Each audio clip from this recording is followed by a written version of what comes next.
Praise the Lord. கர்த்தராகிய இயேசு கிறிஸ்துவின் நாமத்தினாலே இந்த நாளிலே கர்த்தருடைய வார்த்தை லேவியராகமம் புஸ்தகம் 19ஆம் அதிகாரம் 18வது வசனத்தை நான் வாசிக்கிறேன். உன்னில் நீ அன்பு கூர்ந்தது போல பிறரிடத்தில் அன்பு கூர்வாயாக, நான் கர்த்தர். பைபிள் சொல்லிக் கொண்டிருக்கிறது.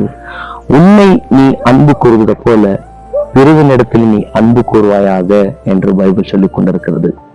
கர்த்தருடைய பிள்ளைகளே, நம்ம யாருமே தூஷித்து பேசக்கூடாது, யாரையும் நம்ம குறை சொல்லி பேசக்கூடாது, யாரையும் நம்ம திட்டக்கூடாது, அவமானமா எண்ணக்கூடாது. இது எல்லாம் இந்த கேரக்டர் எல்லாம் நம்மள்கிட்ட இருந்தால் தேவனுடைய அன்பு நம்மள்கிட்ட இல்லை. ஏன்னா ஆண்டவராக இயேசு கிறிஸ்து ஊழியம் செய்த நாட்களிலே அவர்கிட்ட வந்த ஜனங்கள் பாவிகள் வந்தாங்க, விபச்சார ஸ்திரீ வந்தாங்க. ஆனாலும் கர்த்தர் யாரையும் அசட்டை பண்ணவும் இல்லை, அவங்களை கேவலமா பேசவும் இல்லை. அவர் செஞ்ச ஒரு காரியம், அவர் அன்பு காட்டினார். அன்பு காட்டி அவங்க எல்லாமே அந்த அன்புனால மனம் திரும்பினார்கள். அதே மாதிரிதான் நம்ம இருக்க வேண்டும். ஒருத்தன் குடிச்சு கொண்டிருந்தால் அவனை நம்ம என்ன பண்ணுவோம் தெரியுமா? குடிகார என்று சொல்லுவோம். அப்படியெல்லாம் நம்ம பேசக்கூடாது.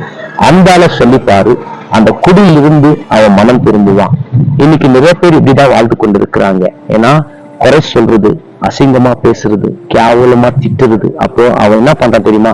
கொஞ்சம் குடிக்கிறது இன்னும் ஜாஸ்தி குடிச்சு கொண்டு அவனை கெடுத்து கொண்டிருக்கிறான். ஏன்னா ஒரு மனுஷனை நம்ம மாற்ற வேண்டிய ஒரு விதம் எப்படி என்றால், தேவனுடைய வார்த்தை மூலியமா, தேவனுடைய வார்த்தை வசனத்து மூலியமா அன்பாக சொல்லி பாருங்க.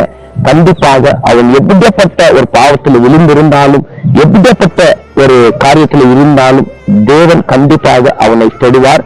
தேவன் அவனுக்கு ஒரு விடுதலை கொடுக்க முடியும். ஏன்னா நீ அவன்கிட்ட எரிச்சலாக பேசினால் கண்டிப்பாக அவன் மன திரும்ப மாட்டான். இந்த வார்த்தை மூலியமா கர்த்தர் உன்னோடு பேசினார் என்று விசுவாசிங்க. கர்த்தர் தாமே உங்களை ஆசீர்வதிப்பாராக. ஆமென், ஆமென், ஆமென்.